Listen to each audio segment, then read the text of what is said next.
believer. He was a criminal, a terrible criminal. So on the cross he sees this man who's so different. And he realizes that this is the Messiah.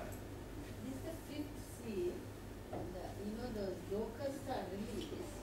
They are the very bad. Yes, demons. yes, yes. So the demons, why are they sparing the God's people and only attacking? God's people are sealed. Yeah. So he should have been helping his own people. Why did he? No, yeah, God is permitting that to happen. God is permitting. It is basically they are acting under God's orders. So even the evil is under God's control. Going back to the earlier point, are you saying that there's a point at which God will give up on him? Yes, yes. That's very clear in the Bible, because the Spirit of God will contend with man or with a woman. He'll strive with a person. But I think there's a point at which you keep on hardening. That happened to Pharaoh as well. You keep on hardening your heart, you'll find it impossible to come back. So once the seal is taken, your point of no return.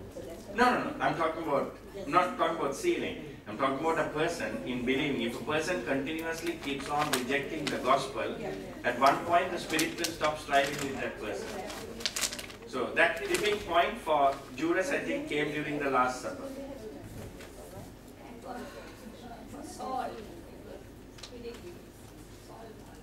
Tarsus. Yes, Saul of Tarsus.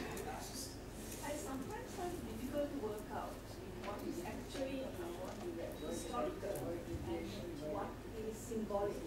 In the interpretation of the story, now you said that when Judas walked out, it was night. You say that the night also symbolizes a point of no return. So there would be instances in the Bible where you actually talk about an actual thing that happened historically, but at what point, how do we work this one? Good. See, in the Bible, there is every name, every mention of a day or a time, every place has some significance. So that's why we have to go deeper into that. I'll use an illustration which I've used on the Holy Land tours. You have the Temple Mount, you have the Mount of Olives, right? In between is called Kidron Valley. Now Kidron means in the Semitic languages means dark or blackness. The reason is simply Temple Mount, the east, Mount of Olives, the sun sets on the west. So when the sun sets, the two mountain tops still have light, but at the first part to go dark, the valley. So that's why they named it Kidron. So that's the literal meaning of that place. But it has a spiritual significance. If you study the Bible carefully, 1000 BC, when David's kingdom was taken away from him by his son Absalom, David's heart was in darkness, means sadness. He goes weeping, crosses the Kidron Valley, goes over the Mount of Olives, and he escapes with his life, or for his life. So there is sadness in him. 1000 years later, the greater son of David, he has the Last Supper, they sing psalms, and they walk through, his suffering had already started. He's walking through the Kidron Valley to go to the Garden of Gethsemane. His heart was in darkness, darkness in the sense sadness, and his passion or suffering had already started. So that's how you look at the connection. So when you think about him, why should John say, everybody knows the Last Supper is generally after sundown. The sun has gone down. Why is he actually mentioning the night? John anyway loves to mention days and times, but every time with a reason. So he's specifically saying it is night because from that you can infer that this guy's heart was now gone completely. He's gone into everlasting darkness. So that's why when you study the Bible, we have to go in depth. And I think it's also a thing that comes after much study. Once you keep on studying, little by little, the Spirit of God will reveal these things.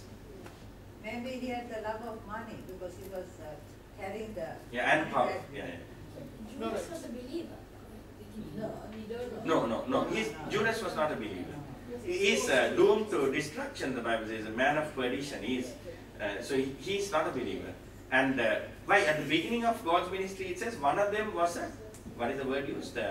When he introduces the disciples, and they talk about Judas and say one of them was a... No, it's another strong word. Kind of a sinner, an unbeliever. I forgot the word. Not perdition. Another word. So initially, at the beginning itself, the Bible records and says this guy was a horrible guy. Or in Japanese they say Vangayam. I don't know Vangayam. Yeah. In the sense, see, God fulfills His purposes through believers and unbelievers. I have a second cousin of mine.